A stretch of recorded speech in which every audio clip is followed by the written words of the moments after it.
Today we will be discussing about rectangular potential barrier. Now let us consider the one dimension problem where the potential barrier is defined as Vx equal to 0 for x is less than 0, Vx equal to V0 for 0 is less than x is less than a, and Vx equal to 0 for x greater than a. Here we have potential barrier between x equal to 0 and x equal to a. If a particle having energy less than V0, that is if E is less than V0, approaching this barrier from the left, that is from first region, classically the particle will always be reflected and hence will not penetrate the barrier. However, wave mechanics predicts that the particle has some probability of penetrating to region third. The probability of penetration being greater if V0 minus E and A are smaller. Moreover, if E is greater than V0, classical mechanics predicts that the particle will always be transmitted. While according to wave mechanics, the particle has a finite probability of transmission and hence it is not certain that the particle will penetrate the barrier. To solve the problem, let us write three Schrodinger equations, one from each region. So for first region, I can say that del 2 psi 1 upon del x square plus 2m upon h cross square into E psi 1 this is equal to 0. And the Schrodinger equation for second region will be del 2 psi 2 upon del x square plus 2m upon h cross square into E minus V0 psi 2 is equal to 0. And Schrodinger equation for third region is del 2 psi 3 upon del x square plus 2m upon h cross square into E psi 3. This is equal to 0. Here psi 1 and psi 2 and psi 3 are the wave function for first, second and third region respectively. This is the first region, this is second region, this is third region. So the general solution of these equation may be written as psi 1 is equal to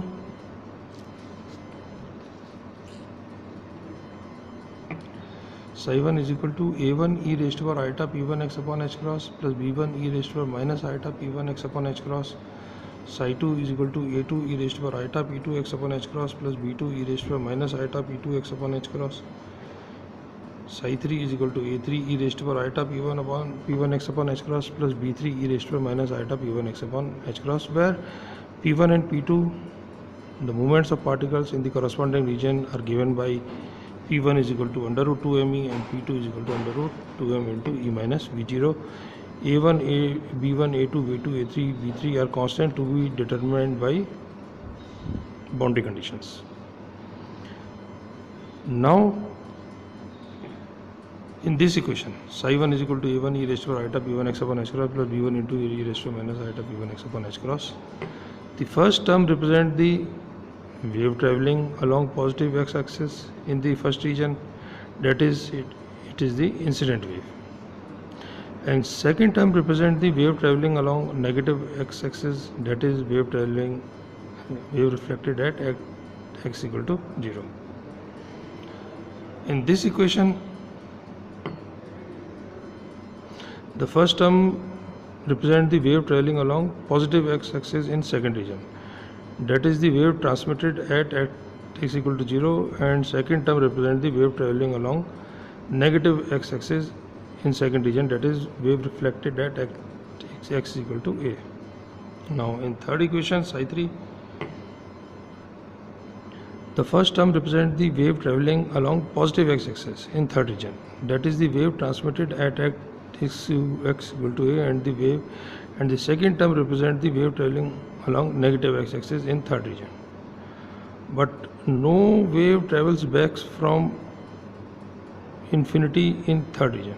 Consequently, B3 will be equal to 0. So that the solution of this equation will be psi 3 is equal to a3 e raised to power iota p1 x upon h cross. Now for evaluating the constants a1, b1, a2, b2 and a3, we shall apply the condition at two boundaries x equal to 0 and x equal to a. One condition that psi must be continuous at the boundaries, that is psi 1 is equal to psi 2 at x equal to 0 and psi 2 is equal to psi 3 at x equal to a. The other condition is that del psi upon del x must be continuous at these boundaries, that is del psi 1 upon del x is equal to del psi 2 upon del x at x equal to a, and del psi 2 upon del x is equal to del psi 3 upon del x at x equal to a. Now applying these boundary conditions, we get a1 plus b1 is equal to a2 plus b2. Let this be question number 1. And a2 e raised to power iota p2a upon h cross plus b2 e raised to power minus iota p2a upon h cross is equal to a3 e raised to power iota p1a upon h cross. Now if we differentiate psi 1 with respect to x, that is we will calculate del psi 1 upon del x, del psi 2 upon del x and del psi 3 upon del x, and applying the boundary conditions, we get a1 minus b1 is equal to p2 upon p1 a2 minus b2. And similarly a2 e raised to power iota p2a upon h cross minus b2 e raised to power minus p2a upon h cross, this is equal to p1 upon p2 a3 e raised to power iota p1a upon h cross. Now solving 1 and 3, we get a1 is equal to a2 upon 2 1 plus p2 upon p1 plus b2 upon 2 1 minus p2 upon p1, and b1 is equal to a2 upon 2 1 minus p2 upon p1 plus b2 upon 2 1 minus 1 plus p2 upon p1. And similarly solving these two equations number 2 and 4, we get a2 is equal to a3 upon 2 1 plus p1 upon p2 into e raised to power iota p1 minus p2 a upon h cross, and b2 is equal to a3 upon 2 1 minus p1 upon p2 e raised to power iota p1 plus p2 a upon h cross. So a3 upon a1 will be equal to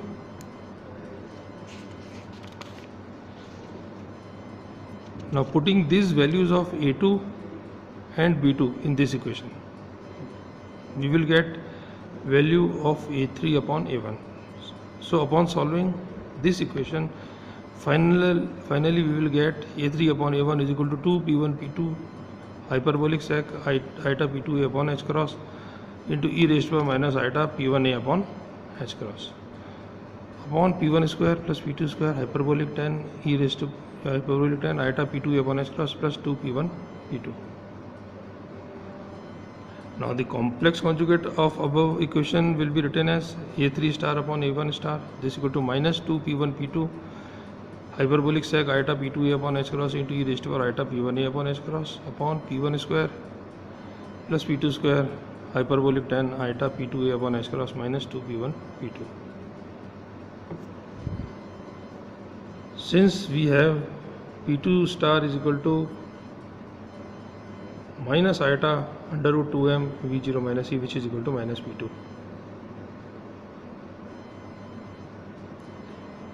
and p2 star square is equal to p2 square.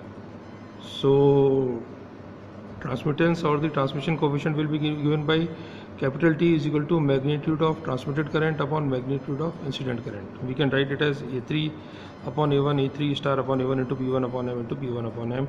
So we will get a3 star upon a1 square. Putting these values in this equation, we will get the transmission coefficient as minus 4 p1 square p2 square hyperbolic sec iota p2a upon h cross p1 square plus p2 square whole square hyperbolic tan square iota p2a upon h cross minus 4 p1 square p2 square. Similarly, the reflectance of the barrier or the reflection coefficient will be given by magnitude of reflected current upon magnitude of incident current, which will be equal to b1 star upon a1 star.